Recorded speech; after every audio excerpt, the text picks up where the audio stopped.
میرا نام مہناز ہے اور ہر لڑکی کی طرح میرے بھی کچھ خواب تھے، لیکن مجھے خواب دیکھنے کا تاوان بھرنا پڑا جو میں ساری زندگی نہیں بھول سکتی۔ مجھے یقین نہیں آتا کہ کوئی اپنا کسی کے ساتھ ایسے بھی کر سکتا ہے جو میرے ساتھ ہوا۔ میں تو صرف 6 سال کی تھی مگر مجھ پر کسی نے رحم نہیں کیا اور میری زندگی برباد کر دی۔ کاش میری ماں مجھے بچا لیتی تو میرے ساتھ وہ سب نہ ہوتا جسے سن کر لوگوں کی روح کانپ جاتی ہے۔ میرا تعلق ایک ایسے گھرانے سے تھا جہاں صرف اور صرف غربت کا راج تھا۔ ہم 7 بہن بھائی تھے۔ ابا کسی کی دکان پر کام کرتے تھے اور اماں کسی کے گھر میں کام کرنے جایا کرتی تھی۔ میں تو اس وقت بہت چھوٹی تھی، تقریباً 6-7 سال کی، اس لیے مجھے بالکل ایک دھندلے خواب کی طرح اپنی وہ زندگی یاد ہے۔ میری بہنیں مجھ سے بڑی تھی اور بھائی چھوٹا تھا۔ گھر میں کھانے پینے کی بھی اس قدر تنگی تھی کہ مشکل سے ایک یا آدھی روٹی ہمیں ملتی تھی۔ ہم دوسرے بچوں کی طرح اسکول بھی نہیں جاتے تھے۔ پیسے لے کر چیز کھانا تو دور کی بات تھی۔ مجھے اچھی طرح یاد ہے کہ ایک مرتبہ ہمارے گاؤں میں میلہ لگا تھا جس میں جانے کی ضد ہم بہن بھائی کر رہے تھے۔ ابا نے ہمیں سختی سے منع کیا لیکن ہم نہیں مانے اور اماں کے ساتھ میلے میں چلے گئے، کیونکہ اماں کا دل ہم سب کو روتے ہوئے پگھل گیا تھا۔ نہ جانے وہ کون سا دن تھا، لیکن میری زندگی کا سب سے برا دن وہی تھا جب میں اپنی اماں اور باقی 6 بہن بھائیوں کے ساتھ میلے میں چلی گئی۔ لوگوں کا اتنا ہجوم دیکھ کر میں بہت گھبرا رہی تھی۔ میں نے اپنی بڑی بہن کی انگلی پکڑ رکھی تھی۔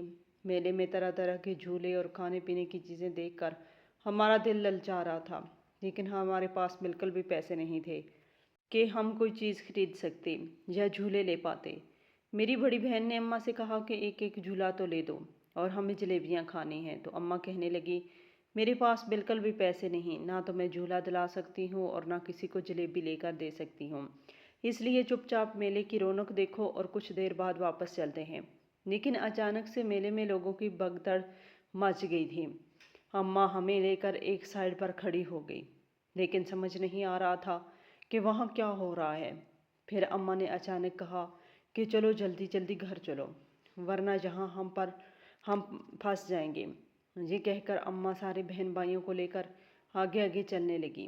میں چھوٹی سی تھی، اچانک میرا پیر کسی چیز میں اٹک گیا اور میں وہیں پر گر گئی۔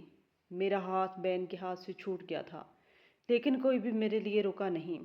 میں اماں کو آوازیں دیتی رہی، لیکن میلے کے شور شرابے میں میری آواز کہیں کھو گئی۔ اماں اور میرے بہن بھائی میری نظروں سے اوجھل ہو گئے اور میں لوگوں کی ٹھوکروں سے بچتی ہوئی ایک طرف کھڑی ہو کر رونے لگ گئی۔ میں نے اماں کو بہت آوازیں دی اور انہیں ادھر ادھر تلاش کرنے کی بہت کوشش کی، لیکن مجھے نہ تو اماں کہیں نظر آئی اور نہ ہی میری کوئی بہن جب آئی۔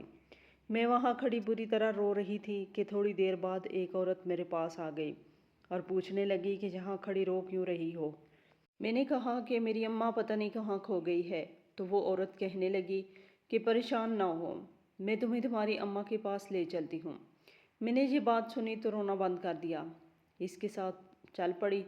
وہ عورت مجھے ایک گاڑی میں بٹھا کر اپنے گھر لے گئی اور کہنے لگی کہ ابھی تو رات ہو چکی ہے، میں صبح تمہیں تمہاری اماں کے پاس لے جاؤں گی۔ پھر اس نے مجھے کھانا دیا اور دودھ کا گلاس بھی۔ میں بہت خوش ہو گئی اور میں نے کھانا کھا کے دودھ پیا اور پھر وہیں پر لیٹ کر سو گئی۔ جب صبح ہوئی تو اس نے مجھے اچھا سا ناشتہ کروایا اور کہنے لگی یہ کپڑے پہن کر تیار ہو جاؤ، پھر ہم چلتے ہیں۔ نئے کپڑے دیکھ کر میرا دل للچا گیا۔ میں نے جلدی سے کپڑے بدل لیے۔ اس کے بعد اس عورت سے کہا کہ آنٹی چلو مجھے اماں کے پاس چھوڑو، تو وہ کہنے لگی میں نے تمہاری اماں کو ڈھونڈنے کی بہت کوشش کی، لیکن وہ مجھے کہیں نہیں ملی، اس لیے جب تک تمہاری اماں کی کوئی خبر نہیں ملتی تم میرے پاس ہی رہ لو۔ میں یہ سن کر خاموش ہو گئی، میری آنکھوں میں آنسو آ گئے۔ وہ کہنے لگی کہ میں تمہیں اپنی بیٹی کی طرح بنا کر رکھوں گی، تمہیں کسی چیز کی کبھی بھی کوئی کمی نہیں ہونے دوں گی۔ جب تمہاری اماں مل جائے گی تو پھر تم ان کے پاس چلی جانا۔ انہوں نے مجھ سے میرا نام پوچھا اور مجھے کھیلنے کے لیے کھلونے بھی دیے۔ اس طرح میں آنٹی کے پاس رہنے لگ گئی۔ مجھے وہاں پر کچھ دن گزرے تھے کہ ایک دن ایک اور انکل آنٹی وہاں پر آ گئے اور مجھے اپنے ساتھ لے گئے۔ انہوں نے کہا کہ ہم آپ کی اماں سے ملے تھے مگر آپ کی اماں نے آپ کو رکھنے سے انکار کر دیا ہے۔ وہ کہتی ہے کہ میرے پاس پہلے ہی بہت بچے ہیں، میں مہناز کا بوجھ نہیں اٹھا سکتی، اس لیے اب آپ ہمارے ساتھ ہی رہو۔ میں تو بہت چھوٹی سی تھی، مجھے ان باتوں کی سمجھ نہیں آ رہی تھی۔ اس لیے میں نے رونا شروع کر دیا تو انکل نے مجھے ڈانٹ کے خاموش کروا دیا۔ اب میں ان کے ساتھ ان کے گھر چلی گئی۔ ان کا گھر بھی کسی گاؤں میں ہمارے گھر جیسا ہی تھا، لیکن ان کے گھر میں کوئی بچے نہیں تھے، میں اکیلی تھی، اس لیے مجھے پیٹ بھر کے کھانے کو روٹی ملتی تھی۔ پہلے پہل تو مجھے اماں ابا کی اور اپنے بہن بھائیوں کی بہت یاد آتی تھی، لیکن پھر آہستہ آہستہ میں ان کو بھولنے لگ گئی اور نئے ماں باپ کے پاس ہی میرا دل لگ گیا۔ میرے نئے ابا شہر سے مال لا کر گاؤں کی دکانوں پر سپلائی کرتے تھے اور اماں گھر میں بچوں کے کپڑے بیچا کرتی تھی۔ گاؤں کی بہت ساری عورتیں وہ کپڑے لینے کے لیے ہمارے گھر آتی تھیں۔ اماں نے ان کو بتایا کہ میں مہناز ہماری بیٹی ہے، ہم نے اس کو ایک یتیم خانے سے گود لیا ہے۔ یہ سن کر سب عورتیں اماں کی تعریف کرتی اور میں حیران ہو جاتی کہ مجھے تو کسی یتیم خانے سے نہیں لیا، بلکہ میں تو میلے میں گم ہو گئی تھی۔ پھر مجھے میری اماں یاد آ جاتی جس نے مجھے اپنے پاس رکھنے سے انکار کر دیا، اس لیے میں اس سے نفرت کرنے لگ گئی تھی۔ اماں ابا نے مجھے اسکول میں داخل کروا دیا۔ ہمارا گاؤں چھوٹا سا تھا، لیکن اس کے باوجود یہاں ہائی اسکول بنا ہوا تھا، میں بھی وہیں پر پڑھنے لگ گئی تھی۔ اماں سارا دن گھر میں کاموں اور کپڑے بیچنے میں مصروف رہتی۔ پتہ نہیں مجھے یہ لوگ کیوں اپنے ساتھ اپنے گھر لے آئے تھے۔ جیسے جیسے میں بڑی ہوتی گئی تو مجھے پتہ چلا کہ ان کی شادی کو 15 سال گزر گئے تھے، اس کے باوجود ان کے ہاں اولاد نہیں تھی، اس لیے یہ مجھے اپنی بیٹی بنا کر اپنے گھر لے آئے۔ لیکن مجھے جس آنٹی نے ان کے گھر تک پہنچایا تھا اس کے بارے میں مجھے ابھی تک پتہ نہیں تھا کہ وہ کون ہے، کیونکہ وہ کبھی یہاں آئی ہی نہیں تھی۔ اسی طرح وقت گزرتا گیا، مجھے بیٹی بنا کر لانے والے اپنی مصروفیات کی وجہ سے مجھے ٹائم بھی نہیں دیتے تھے۔ میں بھی اپنی پڑھائی اور تھوڑا بہت گھر کے کاموں میں مصروف رہنے لگی۔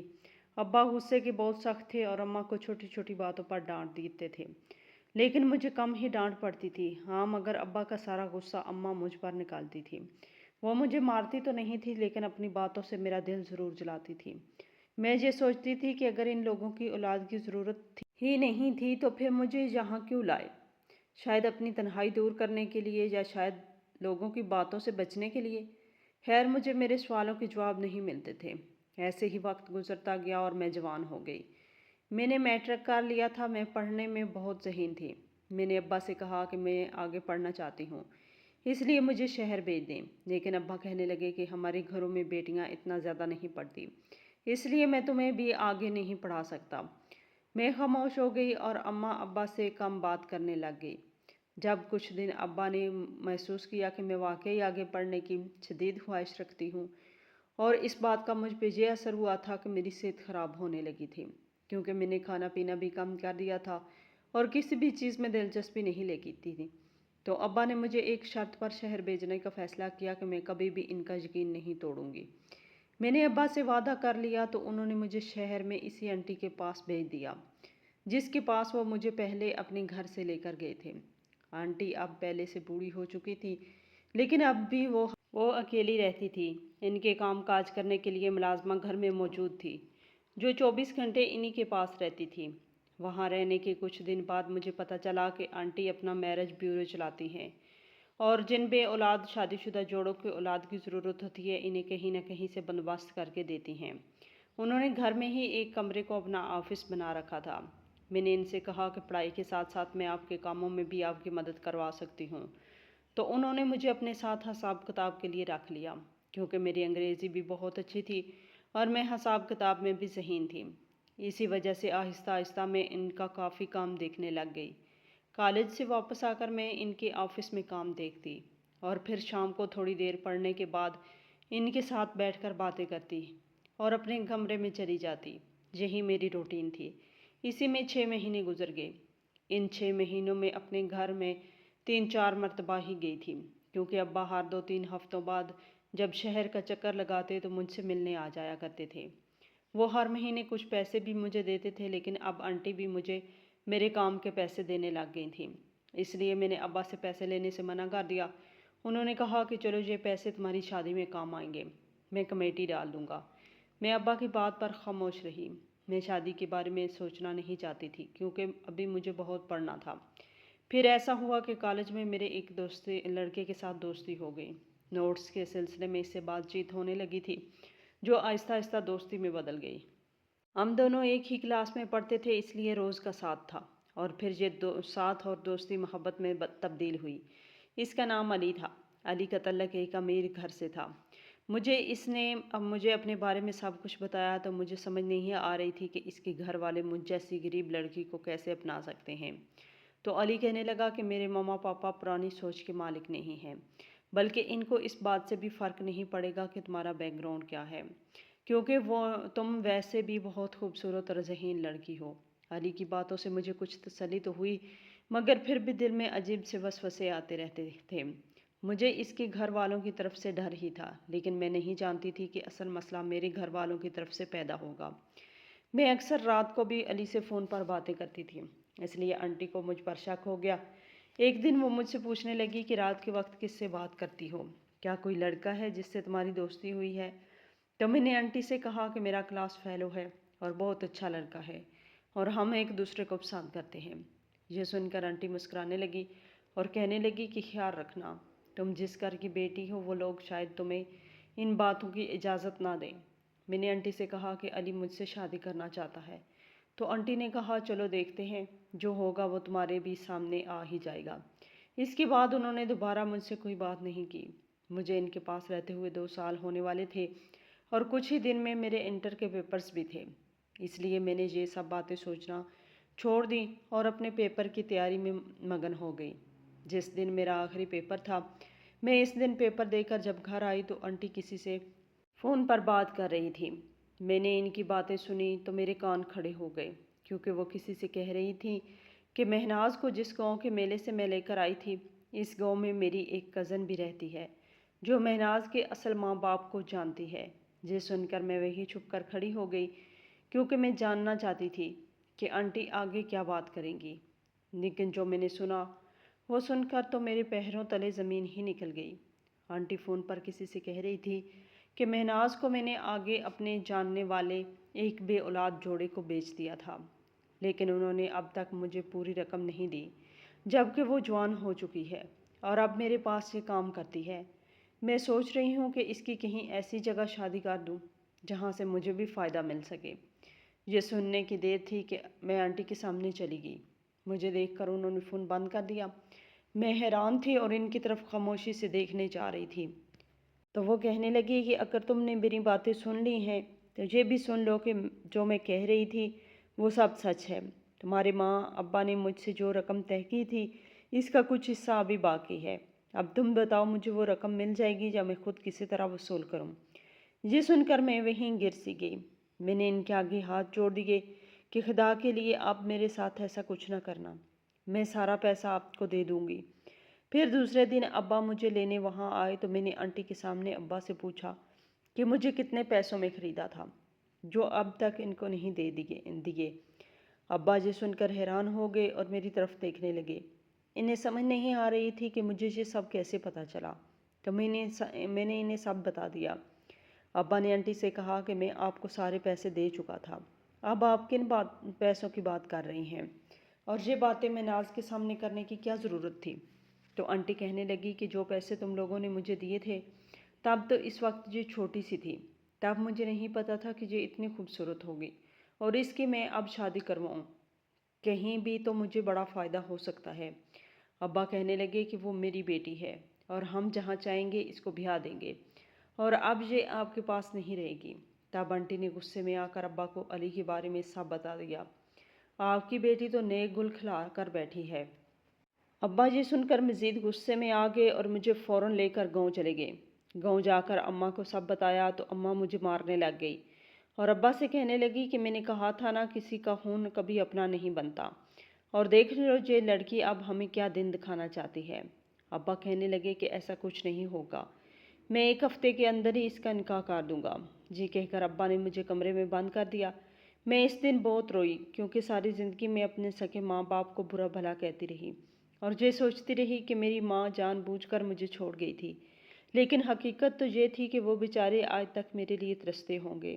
آنٹی نے مجھے میلے سے اغوا کیا تھا اور پھر پیسے لے کر ان کو بیچ دیا، جنہوں نے میری قدر ہی نہیں کی۔ اس سے اچھا ہوتا کہ یہ لوگ مجھے مار دیتے، لیکن اب کچھ نہیں ہو سکتا تھا۔ پتہ نہیں میں کس گاؤں میں تھی اور میرے اماں ابا کون تھے۔ یہی سب باتیں سوچتے سوچتے میرا دماغ خراب ہو رہا تھا، لیکن میرے رونے دھونے پر کسی پر کوئی اثر نہیں ہوا اور ابا نے نہ جانے کس سے میرا رشتہ طے کر دیا، اور ابا نے جو کہا تھا اس کے مطابق 1 ہفتے بعد میری شادی طاہر سے کر دی ہے۔ طاہر کا تعلق ایک بہت ہی غریب گھرانے سے تھا۔ وہ اپنے ماں باپ کا اکلوتا بیٹا تھا۔ اس کے ابا کا انتقال ہو چکا تھا اور اماں میرا جینا حرام کرنے کے لیے اب تک زندہ تھی۔ طاہر عمر میں بھی مجھ سے ڈبل تھا۔ دیکھنے میں کالا اور گنجا ہونے کی وجہ سے وہ مجھے بالکل بھی پسند نہیں تھا۔ پتہ نہیں اماں ابا نے کیا دیکھ کر میری یہاں شادی کر دی تھی۔ اگر میں ان کی اپنی بیٹی ہوتی تو کبھی بھی میرے ساتھ ایسا نہ کرتے۔ انہوں نے تو جانے مجھ سے کون سا بدلہ لیا تھا جو میری زندگی جہنم بنا دی۔ میری بس ساس بالکل ایک روایتی ساس تھی جو ہر وقت اس کے منہ میں کچھ نہ کچھ ایسا نکلتا رہتا جو میرا دماغ خراب کر دیتا تھا۔ کبھی وہ مجھے بد دماغ اور بدتمیز ہونے کے طعنے دیتی تو کبھی میرے کیے گئے ہر کام میں کیڑے نکال کر مجھے ذلیل کر دیتی تھی۔ وہ اچھی طرح جانتی تھی کہ میں اس کے بیٹے کو بالکل بھی پسند نہیں کرتی، اسی وجہ سے وہ میرے ساتھ اور بھی برا رویہ اختیار کر لیتی۔ اپنی ماں کی طرح طاہر بھی بد مزاج اور جاہل آدمی تھا۔ شادی کے شروع میں نے سمجھوتا کرنے کی کوشش کی اور اگر شام کو تیار ہو جاتی تو وہ شک کرنے لگ جاتا اور کہتا کہ کسی اور سے ملنے جا رہی ہو جو اتنا تیار ہو کر گھر میں پھر رہی ہو۔ شریف عورتوں کے یہ لچھن نہیں ہوتے۔ اس کی یہ بکواس سن کر میرا دل اور بھی اس سے بدظن ہونے لگ گیا۔ پھر تو میں اس کی شکل دیکھنا بھی گوارا نہیں کرتی تھی۔ میں نے اس سے بات کرنی بھی بند کر دی۔ پھر ایک دن ایسا ہوا کہ اس کی اماں نے ایسا بھڑکایا کہ اس نے مجھ پر ہاتھ اٹھایا۔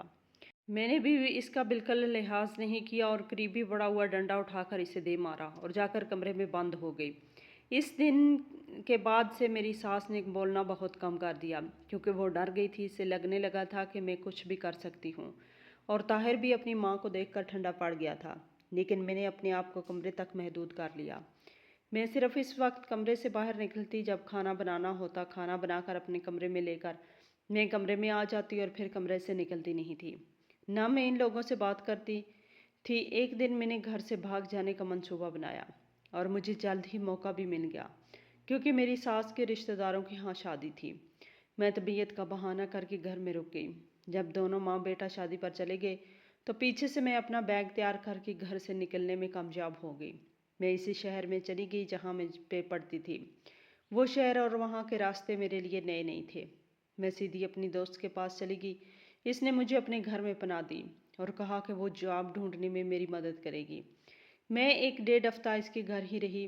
پھر اس کے پاپا نے اپنے جاننے والے سے کہہ کے میری ایک انٹرنیشنل کمپنی میں جاب کروا دی۔ میں اتنی پڑھی لکھی تو نہیں تھی لیکن میری انگلش بہت اچھی تھی۔ اس وجہ سے وہ جاب مجھے آسانی سے مل گئی۔ جاب شروع ہونے کے بعد میں ہاسٹل میں شفٹ ہو گئی اور میں نے ایک اچھے وکیل سے بات کر کے خلا کا نوٹس طاہر کے گھر بھجوا دیا کیونکہ میں جانتی تھی کہ طاہر جیسا بزدل اور نکما انسان آرام سے مجھے چھوڑ دے گا۔ مجھے جاب کرتے ہوئے جب 1 مہینہ پورا ہوا تو کمپنی کے مالک نے مجھے آفس میں میٹنگ کے لیے بلایا۔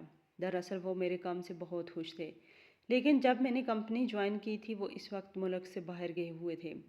اس وجہ سے میری ان سے ملاقات اب تک نہیں ہوئی تھی۔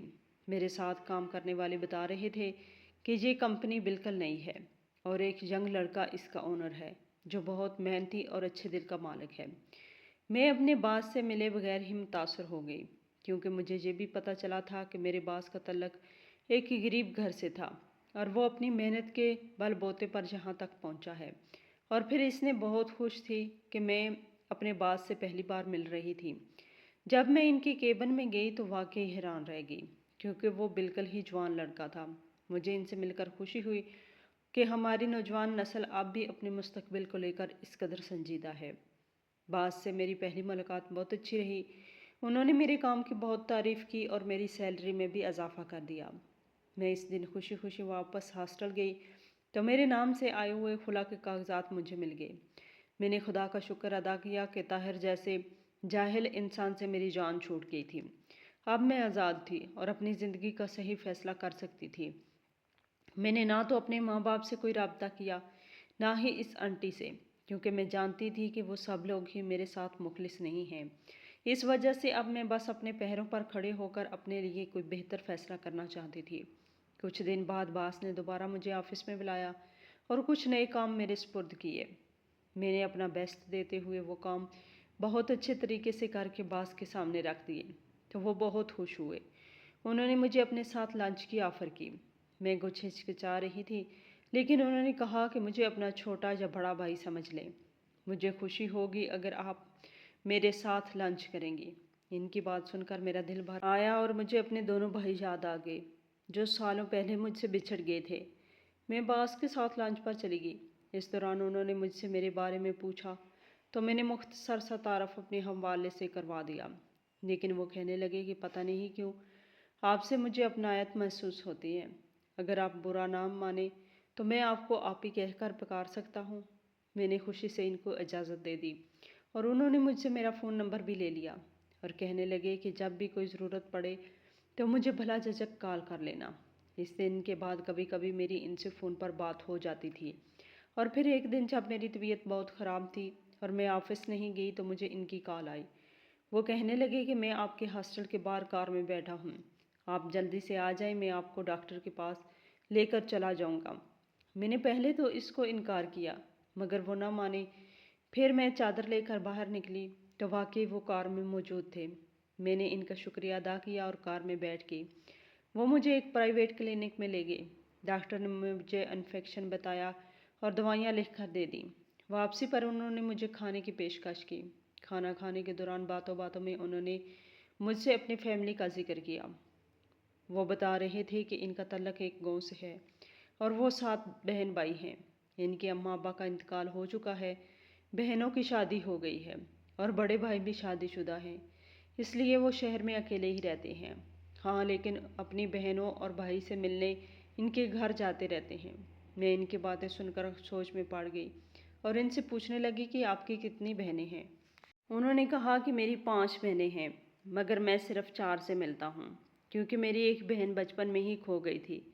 یہ سن کے میں اٹھ کر کھڑی ہو گئی اور میں نے ان کو نام لے کر پکارا۔ دراصل میرا باس کا نام تو سلمان تھا، لیکن مجھے میرا چھوٹا بھائی سنی یاد آ گیا جس کا نام سلیمان تھا اور ہم اس کو سنی سنی کہہ کر پکارتے تھے۔ جب میں نے باس کو سنی کہا تو وہ بھی اٹھ کر کھڑے ہو گئے اور کہنے لگے کہ آپ میری مہناز آپی ہو؟ میری تو آواز ہی نہیں کر رہی تھی، میں بس روئے جا رہی تھی اور اپنے بھائی سے گلے مل کر صدیوں سے بے چین دل کو سکون دے رہی تھی۔ میرے بھائی نے میرے سر پر ہاتھ رکھ کر مجھے چپ کروایا اور پھر سیدھا اپنے گھر لے گیا۔ اس نے بتایا کہ جب تم کھو گئی تھی تو اماں ابا نے تمہیں بہت ڈھونڈا لیکن کہیں نہیں ملی، مگر وہ جب تک زندہ رہے میں ڈھونڈنے کی کوشش کرتے رہے اور پھر تم سے ملنے کی امید لیے ہی دنیا سے چلے گئے۔ میں نے سنی سے بڑی بہنوں اور بھائی کا پوچھا کہ وہ کہاں ہیں، کیسے ہیں، تو اس نے مجھے سب کا بتایا اور پھر کہنے لگا کہ اس ویکینڈ کو میں ان کے پاس تمہیں لے کر چلوں گا۔ وہ سب بھی اسی شہر میں رہتے ہیں، صرف بڑی آپا ہیں جو گاؤں میں رہتی ہیں۔ میرا دل بڑا بے چین تھا ہم سب سے ملنے کو، اور میرے لیے کسی معجزے سے کم نہیں تھا کہ اس طرح اچانک مجھے میرا بھائی مل گیا۔ پھر وہ میرے بارے میں پوچھنے لگا تو میں نے اسے اپنی ساری کہانی سنا دی۔ وہ سن کر بڑا افسوس کر رہا تھا، لیکن پھر اس نے بھی اللہ کا شکر ادا کیا کہ میں اسے مل گئی تھی۔ اس نے مجھے جاب میں کرنے سے منع کر دیا اور کہنے لگا کہ اب تم گھر میں بیٹھ کر عیش کرو۔ تمہارا بھائی ہے نا؟ یہ سن کر میں مسکرانے لگ گئی۔ سنی نے بڑے بھائی کو فون کر کے ساری بات بتا دی اور کہا کہ ساری بہنوں کو بھی اپنے گھر کھانے پر بلا لیں، اور پھر ویکینڈ پر مجھے لے کر بھائی کے گھر گیا جہاں پر میری ساری بہنیں بھی موجود تھیں۔ سب ایک دوسرے سے مل کر روتے رہے اور پھر بڑی دیر تک باتیں کرتے رہے۔ وہ رات ہم بڑے بھائی کے گھر ہی رکے۔ بھابھی بہت اچھی تھی، انہوں نے ہمیں بڑے پیار سے ٹریٹ کیا۔ اس کے بعد بڑی آپا اور بڑے بھائی نے مل کر میرا نکاح ایک اچھے گھرانے میں کر دیا۔ پھر ہم سب نے مل جل کر سنی کی شادی کی اور وہ شادی میری زندگی کی یادگار تقریب تھی۔